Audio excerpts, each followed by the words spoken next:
अस्सलाम वालेकुम स्टूडेंट्स, क्या हाल है आपके। मेरा नाम है अबरार चौहान। मैं आपको first year chemistry chapter number 1 का एक इम्पॉर्टेंट टॉपिक पढ़ाने जा रहा हूँ जो आपको न्यूमेरिकल्स में बहुत काम आएगा। ये टॉपिक का नाम है एवोगैड्रोस नंबर। एक मोल सब्सटेंस, किसी भी सब्सटेंस का एक मोल लिया जाए तो उसमें एवोगैड्रोस नंबर ऑफ पार्टिकल होते हैं। हम चलते हैं अपने बोर्ड की तरफ और देखते हैं ये कितनी अमाउंट में होते हैं। स्टूडेंट्स, आज हम एवोगैड्रोस नंबर को पढ़ने जा रहे हैं। एवोगैड्रोस नंबर जो है ना वो न्यूमेरिकल क्वांटिटी है। ये हम बार बार यूज़ करेंगे डिफरेंट न्यूमेरिकल्स में या different number of particles find करने के लिए। याद रखिएगा, जो एवोगैड्रोस नंबर है एक ये सर्टेन वैल्यू है। किसकी? नंबर ऑफ पार्टिकल्स की। कितने? जब वो 1 मोल लिए जाए। हमने मोल्स के टॉपिक में, जो लास्ट टॉपिक हमने पढ़ा था उसमें ये पढ़ा था डेफिनेशन में कि अगर मैं कोई भी सब्सटेंस एक मोल लेता हूँ, एलिमेंट ले लूँ, उसके ग्राम एटम्स ले लूँ, मैं कोई मॉलिक्यूलर सब्सटेंस ले लूँ, उसके ग्राम मॉलिक्यूल्स ले लूँ, यानी कि मोल्स ले लूँ उनके, कितने? एक मोल, तो उसके अंदर 6.02 10⁻23 नंबर ऑफ पार्टिकल्स होंगे। ये क्वांटिटी है ना, ये जो नंबर ऑफ पार्टिकल्स हैं, नंबर ऑफ पार्टिकल्स, ये कहलाते हैं एवोगैड्रोस नंबर। इनको मैं शो करता हूं Na से। अब आप सोच रहे होंगे कि क्या मैं 1 मोल एटम्स ऑफ डिफरेंट एलिमेंट लूं, मैं 1 मोल ऑफ मॉलिक्यूल लूं, अच्छा मैं 1 मोल ऑफ आयनिक कंपाउंड लूं, क्या मैं ये सारी चीजें 1 मोल लूं तो सारों में 6.02 10⁻23 नंबर ऑफ पार्टिकल्स होंगे? तो आपका जवाब है हाँ, यकीनन। किसी भी चीज का इससे फर्क नहीं पड़ता वो सब्सटेंस किस फॉर्म में है, एलिमेंटल है, मॉलिक्यूलर है, आयन है, आयनिक स्पीशीज है या आयनिक कंपाउंड है, no, there should be no difference. अगर आप उसका 1 मोल लेंगे तो उसके अंदर इतने नंबर ऑफ पार्टिकल होंगे। फॉर एग्जाम्पल, मैं लेता हूं हाइड्रोजन एटम है, उसका 1 मोल। अगर मैं उसका 1 मोल लेना चाहता हूं तो मुझे 1.008 ग्राम मैस लेना पड़ेगा, जिसके अंदर 1 ग्राम एटम्स या 1 मोल होगा उस सब्सटेंस का। और इसके अंदर जो नंबर ऑफ पार्टिकल होंगे वो होंगे 6.02 10⁻23। अगर मैं सोडियम लेता हूं तो सोडियम का जो 1 मोल है वो जरूरी नहीं है, या 1 ग्राम एटम है, वो इस मैस के इक्वल नहीं है, वो होगा उसके एटॉमिक मैस के इक्वल 23 ग्राम के बराबर लेना पड़ेगा मुझे, तब जाके उसकी वैल्यू जो है ना वो 1 मोल आएगी या 1 ग्राम एटम्स आएगी। और उसमें भी जो नंबर ऑफ पार्टिकल होंगे 6.02 10⁻23 होंगे। यानी कि आप कोई भी सब्सटेंस लें, उसका इतनी क्वांटिटी लेनी है कि वो 1 मोल आंसर दे। अब आप ये देखें, अब मैं मोल्स का फार्मूला लिखूं तो मैस ओवर मोलर मैस होता है। सोडियम के 23 ग्राम का मतलब क्या है कि 23 मैस लिया, एटॉमिक मैस ऑफ सोडियम क्या होता है 23, तो आंसर क्या आया 1 मोल। तो सोडियम का 23 ग्राम लिया जाए या हाइड्रोजन का 1.008 ग्राम लिया जाए, इसका मतलब यह है कि इनके 1 मोल बन रहे हैं और इनके 1 मोल में इतने नंबर ऑफ पार्टिकल्स होते हैं। इससे फर्क नहीं पड़ता, मैथ्स में जानता हूं कि ज्यादा है सोडियम का, हाइड्रोजन का कम है, मगर अगर मैं कैलकुलेशंस की तरफ जाऊं तो इतना जो मैस है सोडियम का वो असल में 1 मोल के इक्वल है और 1 मोल में एवोगैड्रोस नंबर ऑफ पार्टिकल होंगे। हाँ, हाइड्रोजन का मैस इसके इक्वल है, लेकिन वो इक्वल तो 1 मोल के ही है ना कैलकुलेशंस में, और उसमें इतने नंबर ऑफ पार्टिकल्स होंगे। मैं यूरेनियम की बात करूं तो यूरेनियम का 238 ग्राम लेना पड़ेगा, इनसे भी ज्यादा, लेकिन उसका तो 238 ग्राम 1 मोल के इक्वल है ना, तो उसमें इतने नंबर ऑफ पार्टिकल्स होंगे। सो इट डिपेंड्स कि आप मोल्स में कितनी क्वांटिटी ले रहे हैं। अगर तो वो मोल्स में एक वैल्यू बनती है यूनिटी 1 मोल, तो उसमें इतने नंबर ऑफ पार्टिकल होंगे। इससे फर्क नहीं पड़ेगा कि सब्सटेंस हैवी लिया है या वीक लिया है या क्या लिया। फॉर एग्जांपल, मैं मॉलिक्यूल्स की बात कर लेता हूं।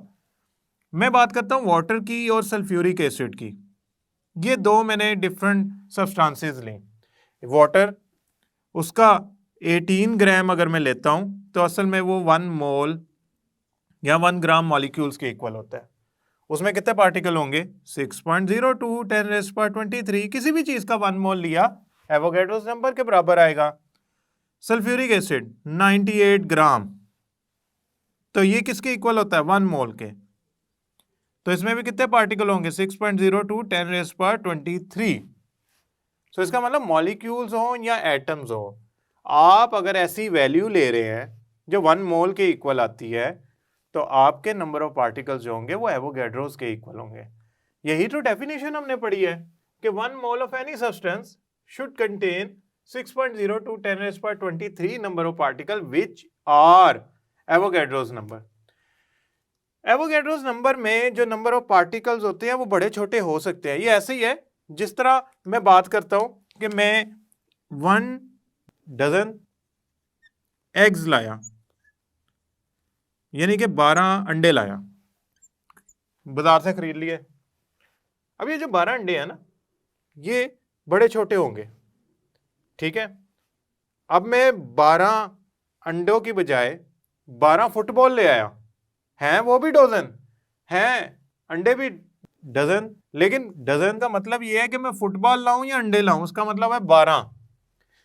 हाँ, एक चीज थोड़ा सा डिफरेंस है, जब मैं 1 मोल वाटर मॉलिक्यूल्स की बात कर रहा हूं तो उसमें मौजूद ये सारे particle same size, same mass, same होंगे, हर तरीके से सेम होंगे। अगर मैं सल्फ्यूरिक एसिड के 1 मोल की बात कर रहा हूं तो उसमें जितने नंबर ऑफ पार्टिकल्स हैं, यानी कि एवोगैड्रोस नंबर, वो सारे के सारे सल्फ्यूरिक एसिड के सेम पार्टिकल्स होंगे साइज में, मैस में। ये एक किस्म की ऐसी ट्रिक है, कैलकुलेशन है, मैजिक है, जिससे आप ऐसे नंबर ऑफ पार्टिकल्स को कैलकुलेट कर रहे हैं जिसको ऑर्डिनरी तरीकों से, सोफिस्टिकेटेड इक्विपमेंट से भी देखना एक नामुमकिन टास्क है। मतलब माइक्रोस्कोप से आप एटम देख सकते हैं? नहीं, वो सब माइक्रोस्कोपिक पार्टिकल्स हैं, यानी कि माइक्रोस्कोप से भी नजर आते हैं, उससे भी छोटी आपको वेवलेंथ चाहिए लाइट की, तब आप जाके मॉलिक्यूल या एटम दे सकते हैं। आपसे कोई कहे ये एक गिलास है पानी का और इसमें ये जो वाटर हमने फिल किया हुआ है ये वाला, ये है 18 ग्राम, तो इसमें नंबर ऑफ पार्टिकल गिन सकते हैं आप? इतने ज्यादा पार्टिकल इसके अंदर होंगे। एक अगर मैं फुल स्टॉप लगाता हूं तो फुल स्टॉप में 2 मिलियन पार्टिकल्स होते हैं, मैं तो इसको नहीं गिन पाऊंगा। लेकिन ये एवोगैड्रोस नंबर एक ऐसा ट्रिक है जिसके मुताबिक 18 ग्राम ऑफ वाटर का मतलब है 1 मोल ऑफ वाटर, और इसमें जो नंबर ऑफ पार्टिकल होंगे वो कितने होंगे? 6.02 10⁻23 एक्यूरेटली। तो आप इसको बता देंगे कि आपके पास जो पानी का गिलास है 18 ग्राम, उसमें 1 मोल बनता है और उसमें 6.02 10⁻23 नंबर ऑफ मोल्स होंगे वाटर के। ये अलहदा बात है कि वाटर के 1 मोल के अंदर हाइड्रोजन कितने हैं, ऑक्सीजन कितने हैं, आयंस कितने हैं, वो हमारा नेक्स्ट टॉपिक है, हम इसके बाद पढ़ेंगे। अगर आपसे कोई पूछे कि ठीक है 1 मोल में इतने होते हैं, if we have random number of moles या रैंडम मैस, तो क्या कोई फार्मूला है उसको कैलकुलेट करने का? फॉर एग्जाम्पल, आप नंबर ऑफ पार्टिकल्स कैलकुलेट करना चाहते हैं तो उसके लिए एक स्टैंडर्ड फार्मूला है। वो क्या है? Moles of that substance, element है, या आपके पास मॉलिक्यूल्स है, आयनिक स्पीशीज है, उसके moles multiply by Avogadro's number, तो आपके पास उसके नंबर ऑफ पार्टिकल्स आ जाएंगे। फॉर एग्जाम्पल, मैं नंबर ऑफ मॉलिक्यूल्स कैलकुलेट करना चाहता हूं तो मैं क्या करूंगा? मैस ऑफ सब्सटेंस ग्राम्स में लूंगा divided by molar mass of substance multiply by Avogadro's number, तो आपके पास नंबर ऑफ मॉलिक्यूल्स आ जाएंगे। नंबर ऑफ आयनिक स्पीशीज, अब अगर आप नंबर ऑफ आयंस फाइंड करना चाहते हैं अदर स्पीशीज, तो उसका क्या होगा? मैस ऑफ आयंस जो आपके पास गिवन है ग्राम्स के अंदर, डिवाइडेड बाय आयोनिक मैस, जो भी आयन का मैस होता है ग्राम पर मोल में, मल्टीप्लाई बाय एवोगैड्रो। आप कहते हैं नंबर ऑफ एटम्स फाइंड करने हैं किसी सब्सटेंस के, number of atoms of an element find करने हैं आपने, तो आपने क्या करना है? Mass of that elemental substance, जो एटम ऑफ दैट एलिमेंट के जो मैस गिवन है, ठीक है, इन ग्राम, mass of atoms of element ग्राम में divided by atomic mass multiply by Avogadro. आप इससे कैलकुलेट कर सकते हैं नंबर ऑफ एटम्स को। एक बात याद रखिएगा, ये वाली वैल्यू है, ये भी मोल्स है। ये वाली वैल्यू क्या जनरेट करेगी? आयंस के मोल्स। ये वाली वैल्यू क्या जनरेट करेगी? एटम्स के मोल्स। तो टेक्निकली तो ये सारी चीजें मोल्स ही जनरेट कर रही हैं। तो इसका मतलब नंबर ऑफ मॉलिक्यूल्स फाइंड करने हो, नंबर ऑफ एटम्स फाइंड करने हो, या नंबर ऑफ आयंस फाइंड करने हो, you need to find out the moles of those substances, then you can find out the number of particles in that substance by multiplying it with the Avogadro's number। अब मैं एक example लेके चलता हूं जिसमें मैं वाटर मॉलिक्यूल लेता हूं, उसमें मौजूद एटम, मॉलिक्यूल, आयन सबको फाइंड करता हूं। सबसे पहले तो वाटर मॉलिक्यूल के अंदर अगर मैं एक वाटर मॉलिक्यूल की बात करूं, ये थोड़ा सा हमें समझ लेना चाहिए। एक वाटर मॉलिक्यूल की बात करूं, एक मॉलिक्यूल, तो उसके अंदर 2 हाइड्रोजन है और 1 ऑक्सीजन है। 2 हाइड्रोजन के एटम है और 1 ऑक्सीजन का एटम है, तो टोटल कितने एटम्स हो गए? 3 एटम्स। वाटर को जब आयोनाइज किया जाता है ना, तो वाटर आयोनाइज होता है हाइड्रोजन आयन और हाइड्रोक्सिल आयन में। इसका मतलब वाटर का एक मॉलिक्यूल एक हाइड्रोजन आयन बनाता है और एक हाइड्रोक्सिल आयन बनाता है, तो ये 2 आयन्स बनाते हैं टोटल, 2 आयन्स इन टोटल। अब हम चलते हैं, वाटर को लेते हैं, इस डाटा को जहन में रखते हुए हम वाटर का 1 मोल लेते हैं। 1 मोल लेने का क्या मतलब है कि वाटर के अंदर, मैं जरा यहाँ पे एक लाइन लगा लेता हूँ। 1 मोल का क्या मतलब है कि वाटर के अंदर 6.02 10⁻23 नंबर ऑफ मॉलिक्यूल्स हैं, यानी कि वाटर H2O कितने हैं? 6.02 10⁻23। अब आप कहेंगे कि सर बात यूं है कि एक मॉलिक्यूल में 3 एटम थे, तो इतने मॉलिक्यूल्स में कितने एटम्स होंगे? 3 multiply by 6.02 10⁻23 number of atoms. अब आप कहेंगे सर हाइड्रोजन जो है ना, हाइड्रोजन वो एक मॉलिक्यूल के अंदर 2 थे। हाइड्रोजन कितने थे? एक मॉलिक्यूल के अंदर 2, तो इतनी तादाद वाले में कितने होंगे? 2 multiply by 6.02 10⁻23 number of hydrogen atoms. Oxygen की बात करें, ऑक्सीजन एक मॉलिक्यूल में एक था, यानी कि H2O में एक ऑक्सीजन है, तो ये होगा 1 multiply by 6.02 10⁻23 number of oxygen atoms. Okay, अब हम आयंस की बात करते हैं। आयंस क्या होंगे वाटर के? एक होता है हाइड्रोजन आयन, एक होता है हाइड्रोक्सिल आयन, यानी कि वाटर को जब आयोनाइज किया जाए तो ये 2 आयंस में कन्वर्ट होता है। एक होता है हाइड्रोजन आयन, एक होता है हाइड्रोक्सिल आयन। अगर मैं बात करूं सिर्फ हाइड्रोजन आयन की, तो उसमें कितने होंगे?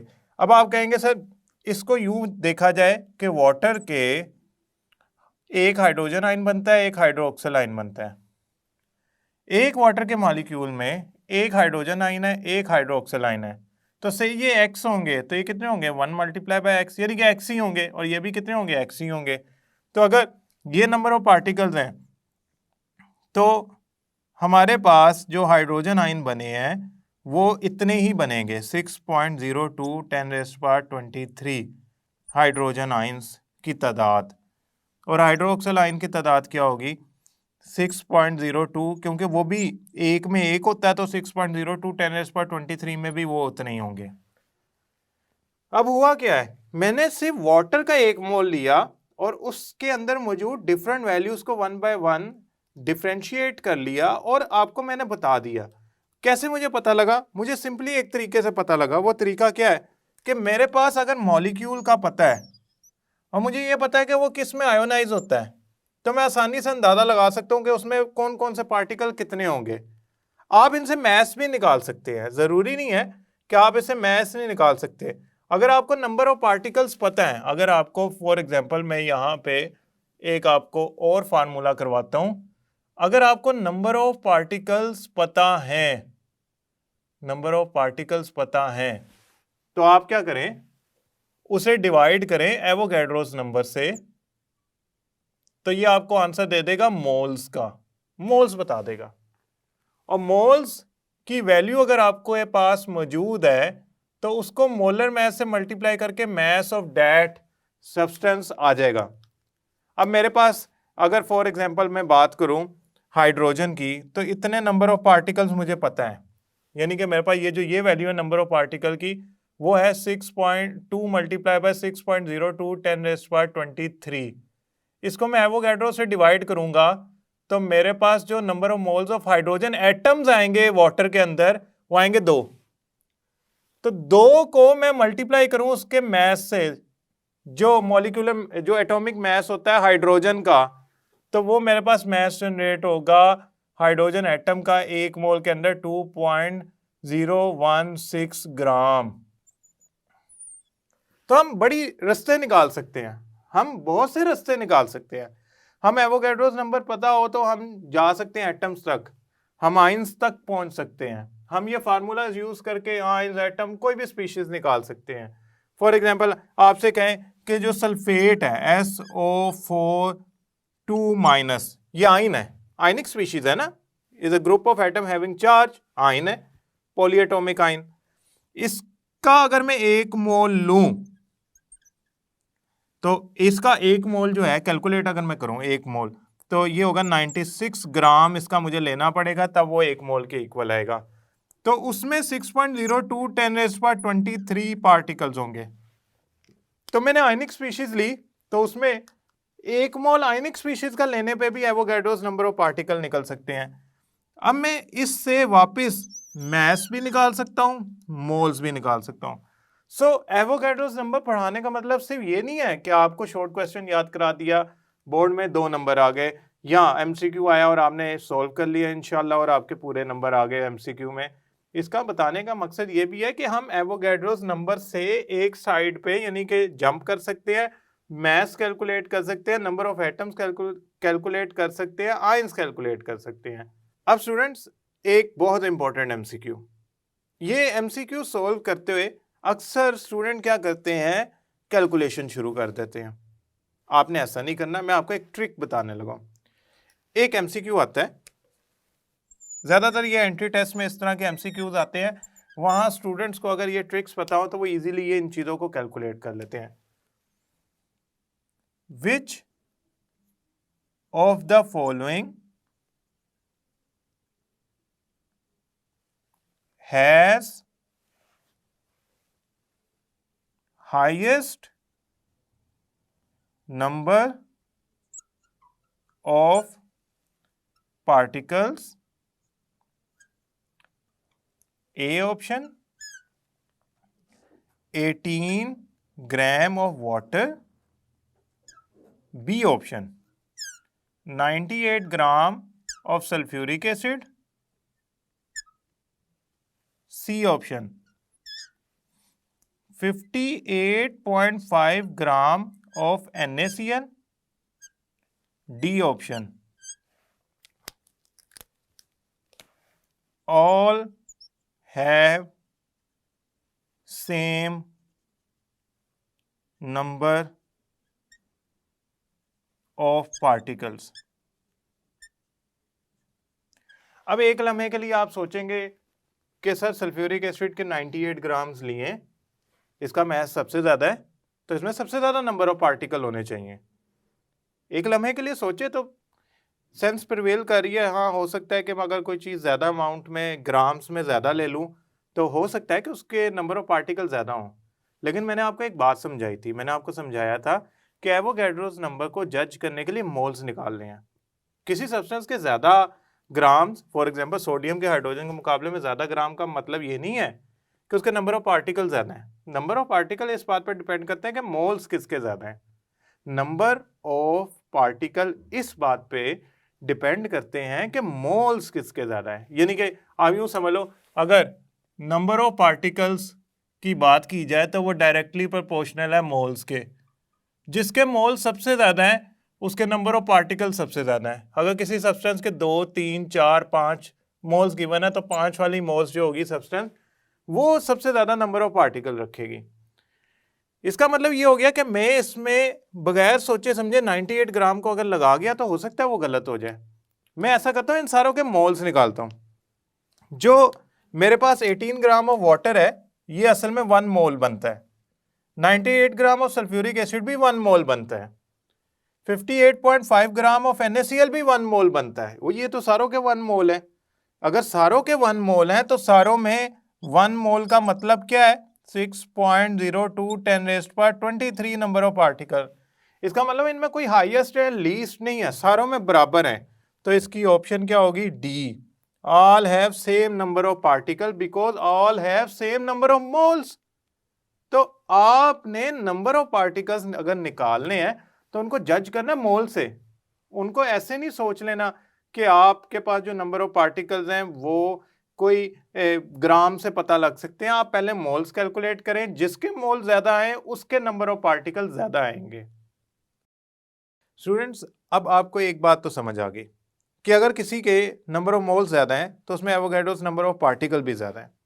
अगर किसी के नंबर ऑफ मोल्स कम है तो उसमें एवोगैड्रोस नंबर ऑफ पार्टिकल भी कम है। ये याद रखिएगा कि इनका आपस में बहुत गहरा ताल्लुक है। एक mole substance, Avogadro's number of particle, चाहे वो एटम है, आयन है, मॉलिक्यूल है, आयनिक स्पीशीज है या नहीं है, इससे फर्क नहीं पड़ता। एक मोल एवोगैड्रोस नंबर ऑफ पार्टिकल। मुझे उम्मीद है ये आपको टॉपिक समझ आया होगा। नेक्स्ट लेक्चर तक के लिए अल्लाह हाफिज।